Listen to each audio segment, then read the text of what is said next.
Meghan, who is now married to Prince Harry, was in a relationship with Trevor for 9 years and married for 2. However, the pair are understood to be no longer in contact. It all started to go downhill when Meghan moved to Toronto, where Suits was filmed.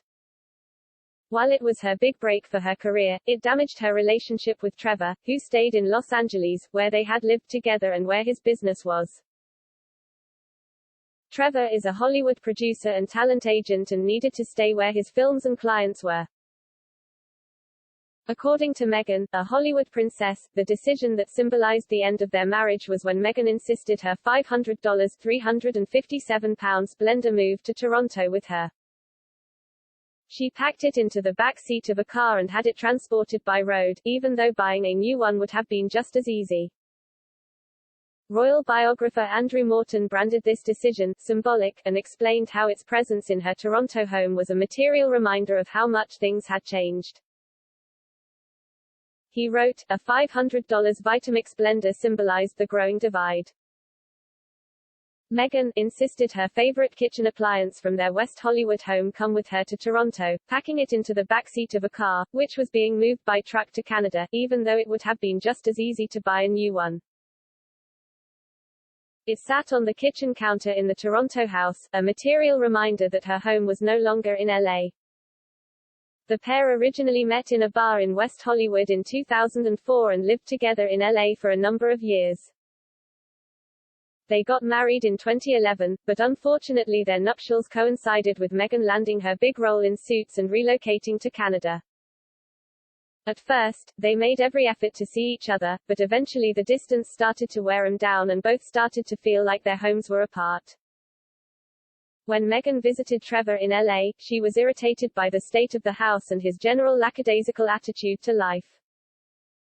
On the flip side, when Trevor visited her in LA, he felt like an outsider and a distraction.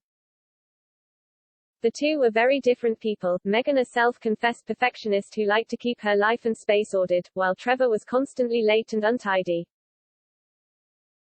Mr. Morton wrote, even though Trevor opened an office in New York, only an hour's flight to Toronto, to expand his business and be nearer to Meghan and his own family, cracks began appearing in their marriage. What once endeared, now irritated. Meghan, a self-confessed perfectionist who was as fastidious as she was controlling, had tolerated Trevor's scattered approach to life for years. He was notorious for arriving late, his clothes rumpled, his hair disheveled and often as not with a new stain on his seersucker jacket. "Sorry bro," was a constant refrain as he hurtled from meeting to meeting, always just behind the clock. Meghan's home in Summerhill was a vision of order and crisply ironed perfection. When she flew back to their LA home when Trevor had been in solo residence for a few weeks, the sight that greeted her increasingly rankled. Though Trevor would consistently visit, he often felt like an outsider, his presence an irritating distraction. Another thing was different, Meghan's career was finally taking off while Trevor's was stagnating. For years, Meghan had pestered him to help her get auditions or to allow her to be in one of his films as she tried to climb the greasy Hollywood pole. Now, she was in a hit TV show, while Trevor's latest film, Orange Alert, was a flop. Friends reportedly felt that Trevor was not too keen on the change in dynamic. Mr. Morton wrote, whether she wanted to admit it to herself or not, Meghan, who once said she couldn't imagine life without Trevor by her side, was now building a new world for herself.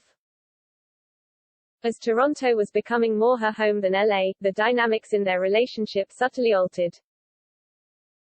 She was her own woman now, earning a steady income, making new friends on set off, no longer dependent on her husband's connections.